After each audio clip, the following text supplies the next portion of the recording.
Friends, welcome back to my channel Commercial Gyan basics to advanced. देखिए, हमने कहा था कि शायद बहुत जल्द हम रिकवर कर जाए, तो हम रिकवर कर चुके हैं। आपके दुआओं से हम आपके सामने ऑन स्क्रीन हैं। जो हमारा वीडियो आज फर्स्ट टाइम देख रहे हैं उनके लिए बता दें, माय नेम इज शताब्दी कौर और आज का टर्म है बिजनेस रिस्क। आज हम बिजनेस रिस्क के बारे में जानेंगे और क्या क्या कॉजेस हो सकते हैं बिजनेस रिस्क के लिए, वो भी हम जानेंगे। तो आज का हमारा टॉपिक है बिजनेस रिस्क। आइए पहले जानते हैं कि बिजनेस रिस्क होता क्या है, what is the meaning. Risk हम जानते हैं कि फ्यूचर में किसी भी टाइप के लॉसेस हो सकते हैं इन एनी काइंड ऑफ, क्या पता वो ह्यूमन मेड हो, मतलब मैन मेड हो या नेचुरल हो, किसी भी टाइप के प्रॉब्लम्स हो सकते हैं। तो उस प्रॉब्लम्स को हम बोलते हैं रिस्क। और क्योंकि हमने अभी तक फ्यूचर को एक्यूरेटली प्रेडिक्ट नहीं किया है, तो रिस्क्स आर ऑलवेज अनसर्टेन। तो किसी भी टाइप का अनसर्टेन या any kind of abnormal loss जो फ्यूचर में बिजनेस के लिए हो सकते हैं, उसका नाम दिया गया है बिजनेस रिस्क। तो पहला चीज जो हमें जानना है कि रिस्क को हम कभी भी कंप्लीटली एलिमिनेट नहीं कर सकते। रिस्क को हम कभी भी टोटली 100% एलिमिनेट नहीं कर सकते। मतलब कितना भी टर्नओवर हो एक कंपनी का, सेल्स हो, रेवेन्यू हो, वहाँ पे मिनिमम 1% 2% रिस्क हमेशा रहता ही है। तभी यहाँ बोला गया है कि रिस्क आर इनएविटेबल। एक टर्म है, जब आप कैरेक्टरिस्टिक्स ऑफ बिजनेस रिस्क ध्यान से पढ़ेंगे क्लास 11 में, तो वहाँ पे एक टर्म दिया गया है that business risk are always inevitable. मतलब हम लोग कोशिश कर सकते हैं कि रिस्क को हम लोग मिनिमम करें, जितना मिनिमाइजेशन हो सके वो हम कोशिश कर सकते हैं, but it can never be eliminated completely, means 100%। अब जानते हैं कि ये सब किस कारण से हो सकते हैं, विच आर दी कॉजेस। सो पहला हो सकता है नेचुरल कॉज। नेचुरल कॉज एक ऐसा कॉज है जो किसी बिजनेस एंटरप्राइज के अंडर नहीं है, मतलब it can not be easily controlled by the enterprise, या हम बोल सकते हैं बियॉन्ड द कंट्रोल लेवल।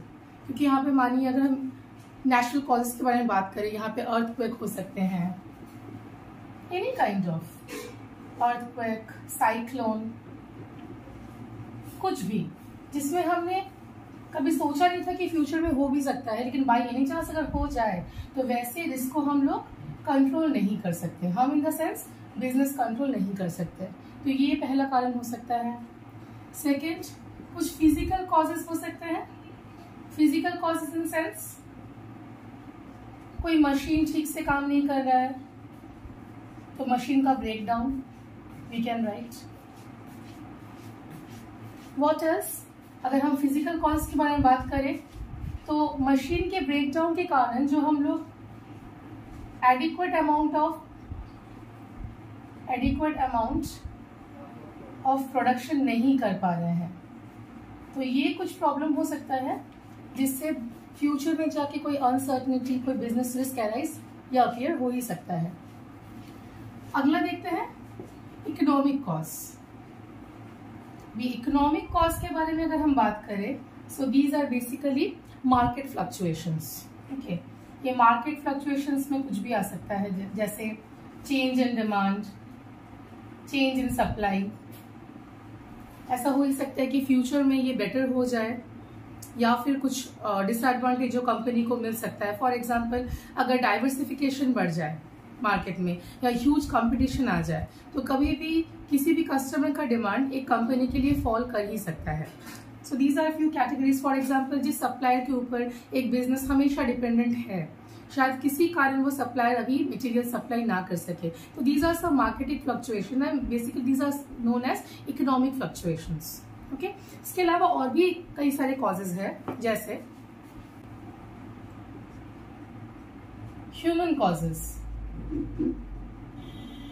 अब ह्यूमन कॉज में बहुत सारे रीजन आ सकते हैं, जैसे लेबर यूनियन ने स्ट्राइक किया, there might be some kind of lockouts, या कोई ट्रेनर प्रॉपरली ट्रेनिंग नहीं दे रहे हैं एम्प्लॉयज को या वर्कर्स को, जिससे वो ठीक से काम सीख के नहीं कर पा रहे हैं। तो these might be few reasons. Okay, अगला हमारा आ जाता है फ्यू टेक्नोलॉजिकल कॉजेस। ओके, अब टेक्नोलॉजिकल कॉजेस में बेसिकली पहले हम लिख लेते हैं टेक्नोलॉजिकल कॉजेस। ये अभी बेसिकली हम बोल सकते हैं इलेक्ट्रॉनिक कॉमर्स का टाइम चल रहा है, इलेक्ट्रॉनिक बिजनेस, इलेक्ट्रॉनिक कॉमर्स, जहाँ पे मतलब टाइम टू टाइम बेसिकली जो रिक्वायरमेंट है कस्टमर्स का या taste and preferences are getting changed.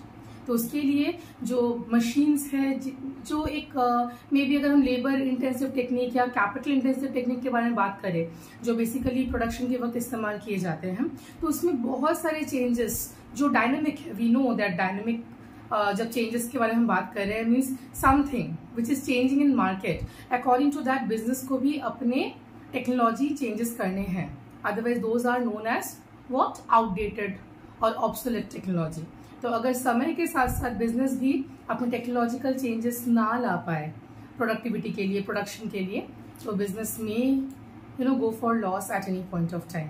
तो ये सब छोटे छोटे रिक्वायरमेंट कस्टमर्स के टेस्ट एंड प्रेफरेंसेस के हिसाब से बिजनेस को भी चेंजेस डेफिनेटली अपनाने चाहिए। They should not resist all these.